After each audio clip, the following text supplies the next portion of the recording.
Hey, it's Damon, and welcome to the Level Up. In this video, Hyper Growth, we're going to be talking about the core elements and almost automating your growth towards reaching who you desire to become. So, what we're going to be covering is first life simplified, and these are really going to be the only three situations in life at a very fundamental level. So, we're going to take a look at that. Then we're going to talk about quantum focus and really why this is every billionaire's secret in terms of attaining what they want to attain. Then we're going to talk about staying on the rails and ensuring that you're continuously growing. And then lastly, we're going to talk about maintaining gratitude and aligning yourself with the journey and with the process, because truly that's where all of the work is. It's all in the journey, it's all in the process. Your goals and goal achievement will all come by virtue of maintaining gratitude and continuously doing what you need to do. So first, let's look at life simplified. So I want you to really understand that there are only three situations in life at a high level view. First, there are cliffs, and these are events or activities that entail instant gratification. There are cul-de-sacs, which are activities or events that are mundane, don't really have too much going for them. They're just there, they're just chill, they're just doing what they're doing. And then lastly, there are dips, which are activities or events that entail delayed gratification. So let's go ahead and take a look. So a cliff, again, is something that entails instant gratification. And the thing is, when you're doing actions that entail instant gratification, essentially what you're doing and what you're telling yourself is that over time, you're just going to have to keep doing it to see any sort of result. But as soon as you stop doing this, it's just going to crash. You're going to be back down to square one.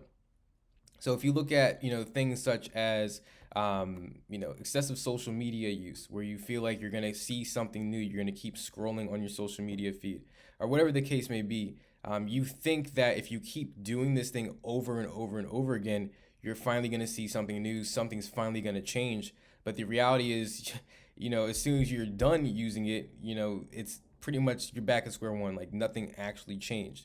Or binging on unhealthy foods, or pretty much anything that has lottery style characteristics, right? Where you think it might go off, it might not go off, but there's no predictability. It's just randomness, right? It's something that's not necessarily aiding your goals, and it's just there. So you want to be very aware of what these cliffs are in your life. This is going to be different for everyone. They're just things that we do on a day-to-day basis that don't really help us. And these are those personal battles that we must go through, but it's okay. The key is just to be honest with yourself, identify what these things are, and then try to make way so that way you can change them. Because in a nutshell, cliffs don't really add anything to our life. They're just actions, they're just habits that are just there, but we could really live without them. So this is what a cliff is. Next, we have cul-de-sacs, which are actions that over time, they are, they grow a little bit, they'll dip down a little bit, and then they'll waver a little bit. So these are activities that are pretty much very, very simple. They don't change much in your life. This could be, a mundane job. So maybe you're just, working somewhere part time. Don't really see yourself being there too much, or maybe you have a client that you're not really feeling, but they're there just to be there. You really want to ask yourself, like, where do I see this thing going? Not everything needs to be leveled up. Not everything needs to be, super big, or whatever the case may be that aligns with your goals. But you want to be very clear on the types of activities that are going on in your life. This could also be complacent relationships. So maybe you're just in a relationship for the sake of being in a relationship, so you're not lonely. Whatever that may be, is this person really who I see myself with? Is this something that I see growing into something long term? Right? Really ask yourself these questions. And then lastly, these are activities that are, just to get by. And again, activities like this are okay. You just want to know, you just want to be honest with yourself, and you want to know where you see yourself in this thing. But the last type of activity in life and the last type of situation in life is the dip. Now, the dip has a very, very unique function in that it has both a cliff and then it has also a cul-de-sac. So a dip is pretty much any sort of activity or event that over the long run is going to compound on itself and it's going to grow. So these are going to be activities such as starting a business or making big career moves, right? Because you have to understand when you're, especially when you're learning something new, you're gonna start off at zero. Once you start something new, you're gonna feel this rush. You're gonna feel like you're really growing. You feel like you're really really learning, and you're gonna get to a point where like you almost feel unstoppable. And then over time, your results, no matter what you do, and this is just natural. This is how life works. You're gonna find yourself getting diminishing returns, and you're gonna really question yourself. You're gonna question did I make the right decision? Am I doing this correctly? So on and so forth. But this is right where you start to find the grit, and this is why you need to continue with the process, because especially when it's something that you're learning how to do that will impact your life long term, I'd argue 100% of the time, over time, that it's going to have an exponential curve. It's going to compound on itself. It's going to make itself worthwhile. You just have to stay in the process and have faith that over time, what you want begins to manifest itself. So again, this would be things like starting a business, making career moves. Maybe it's going ahead and going back to school. This would be just investing into personal and your mental health. So you're getting into skincare. Maybe you bought some of our products, right? That's just the tip of the iceberg and what we plan to offer, within this brand. But investing in yourself, investing into your mental health, these are all key components, because over time, when you do these things, you're just going to feel more confident in what you're doing, because you're taking care of yourself. You're doing what you need to do internally.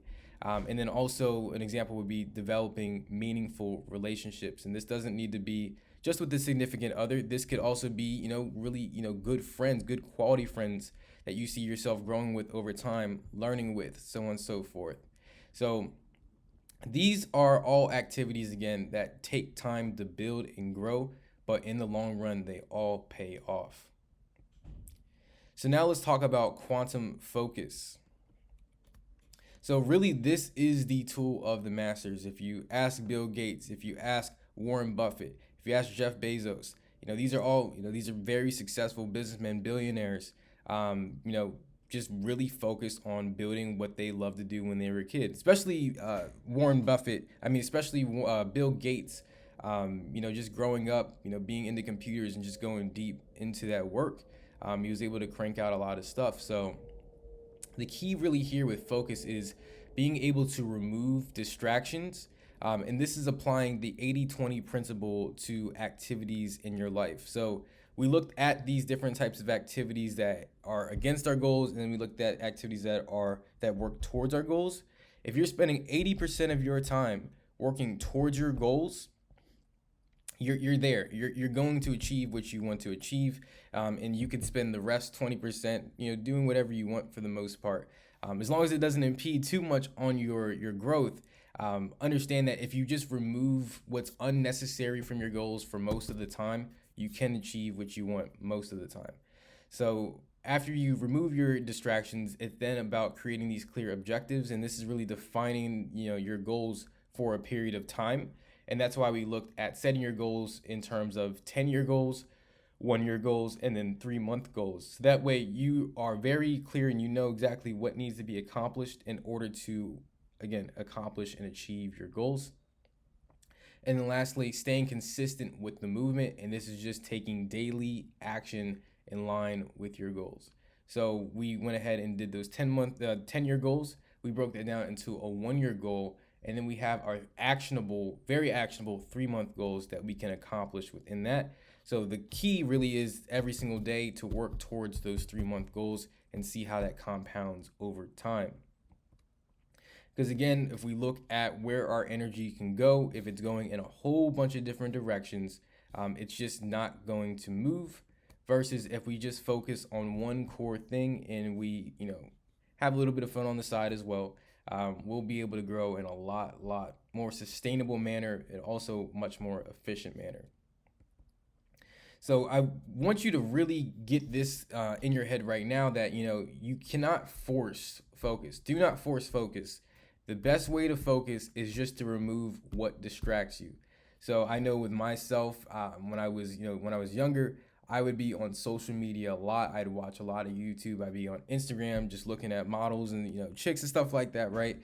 But in the long run, I wasn't able to do what I needed to do in terms of starting my business. I was struggling a little bit with school, so on and so forth. But it's because I had all these distractions. So as soon as I removed, the phone from the equation, as soon as I stopped following these models and, Google Gaga over, certain things, right? That's when I was able to focus more on my actual purpose. And that's when I was able to get more done with what I wanted to do. So really just remember to not try to force focus, but just remove what distracts your time and your energy. And you need to clear your path and create a very clear plan. Without a plan, you have nothing to execute against. Again, we talked about, being in control of your life and understanding what your objectives are. Otherwise, somebody else will do it. This is why you need to be very clear in what you want to do, and you need to make sure you're taking action towards it. And again, this goes into just sticking to that plan and holding yourself accountable. So now let's talk about staying on the rails. So really, what happens when you're going throughout your journey, you're going to be faced with a lot of ups and downs. And this is just life doing its thing. And this is why it's very important to stay grounded in your mission, in your vision, in your principles. So that way you can stay on this course. So life loves balance. There's going to be highs and there will be lows. But the key is over time, these highs and lows balance themselves out. And over time, you'll start to grow at a very increasing rate, right? So this is just the key with life. You're going to see different shifts, but it's okay. Just make sure you're staying consistent and doing what's necessary in order to achieve. So let's lastly now look at the goal set book one more time, and we're going to now take a look at the daily tracking sheet, and this will help you stay on the rails and align with your authentic self that you wish to become. So let's go ahead and take a look at this.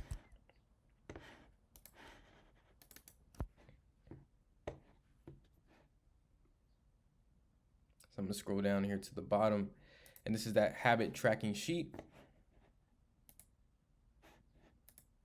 So scroll in here. So the habit tracking sheet is the best way to hold yourself accountable into reaching your different goals.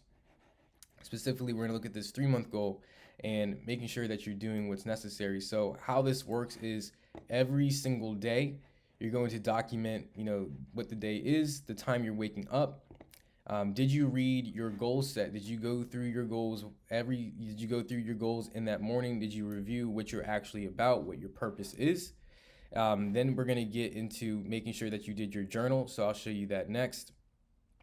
And then also making sure that you're taking daily actions towards your goals. And then the same thing in the evening, did you read your goal set? And then did you write in your journal? And then what time are you going to sleep? And, this may sound very elementary. It may sound like, why do I need to, make sure that I'm, seeing what time I'm waking up, what time I'm going to sleep, writing in a journal. Like, this stuff's crazy. I'm telling you right now, and I thought this was crazy at one point too, trust me. But this was genuinely the game changer for me, so I could see the type of action that I was taking, the way I was taking care of myself, so I could physically see this. And I could also see then the result of my actions, right? So if I'm staying up until 2, 3 a.m., the chances of me waking up at, 10 a.m. or, very groggy at 8 or whatever the case may be, that's going to then affect how I'm going throughout the rest of my day, so that I'm not going to want to read my goals, that I'm not going to want to write in my journal, versus if I'm waking up at 7, I'm waking up and I'm reading my goals, I'm writing in my journal, and I'm making sure I'm taking action towards my goals, and I'm going to bed at a really solid time where I feel refreshed in the morning, I'm just going to have a much better experience. And this is I don't want to say black and white with this, but it's like, it's very clear. Like when you work towards your goals, you stay consistent and you keep track of yourself, you hold yourself accountable.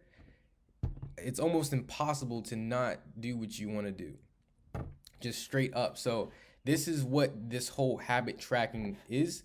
And what we recommend and what I recommend is doing it for at least 30 days to see how you operate, see what your patterns are, and then from there you can go ahead and adjust this how you please. Me personally, I no longer do habit tracking, but I do my manifesto every single morning, and I also review my goals. And these things have definitely helped me learn my habits. And again, I've given this to my friends and family as well, and this has been an absolute game changer for them. So I'm very, very happy to give this to you. And I know this sounds wild, but trust me when I say this is an absolute game changer. So now let's get back into the slides. So now let's talk about maintaining gratitude. So as you recall in the earlier lessons, we talked about the thought, the emotion, the belief, the RAS, and then confirmation and conviction, and the whole process of reality programming. Now, the key with this is, again, staying consistent. But again, you're going to be faced with a lot of thoughts. You're going to be faced with a lot of emotions, and you're going to try to find ways to outwork yourself. It's pretty counterintuitive to how the mind can work sometimes. And it really takes a lot of repetition, a lot of habit building in order to believe what you want to believe.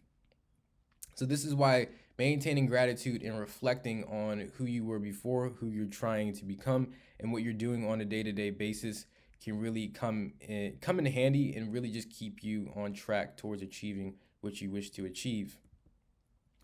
So the way that you do this is simply by providing proof and giving your RAS proof that you're going about your business, you're doing what you need to do in order to grow and level up. So again, your mind needs proof in order to change. Like it needs to see it in some capacity. So this is why we have these goal sheets, and this is why we also have habit tracking. And then next, we're going to be showing you the journal that you can use. And then you also want to make sure that you're maintaining some sort of gratitude. So your mind is acknowledging and it's looking for this proof. And then lastly, just confirming to yourself that, hey, you're turning this belief into conviction. And when you do this over and over and over again, your ego begins to shift and change into what you would like instead. This is a process. I'm not going to say this is going to happen overnight, but when you stay consistent in your pursuit, these changes will happen. So let's get into it. So I want to now show you what the daily journal is, and this is exactly how you can keep yourself present in the moment, in the process, immersed in the process, being grateful for what you've accomplished to this point and what you're trying to accomplish. And then lastly, being able to reflect and recalibrate your mind so that way you can go ahead and continue with this journey. So let's get right into that journal.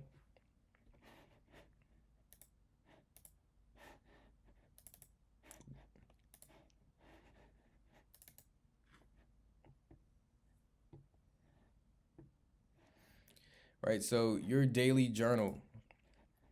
And again, I fully understand, the journal, you like, what is this guy doing? I'm telling you, the journal has definitely changed my perspective on, my days, how I look at time, and it has helped me slow down. Also, again, friends and family have been able to, attest to that, and says it definitely helps with mindfulness and just being there, and getting the most out of your day. So what I recommend you do is go ahead and make a couple copies of this of these slides in terms of the days, and then you can go ahead and print them out and write there, or you can go ahead and just type in on a day-to-day basis and make a new entry. But the whole purpose of the daily journal is, again, to go ahead and acknowledge your past growth and identify your future movements. So the way that we do this is by answering these prompts. So go ahead and zoom in here. So your first things first is, you're going to want to do this in the morning and at night, right? And first thing in the morning, just go ahead and write the day, and then right away acknowledge 3 things that you're grateful for.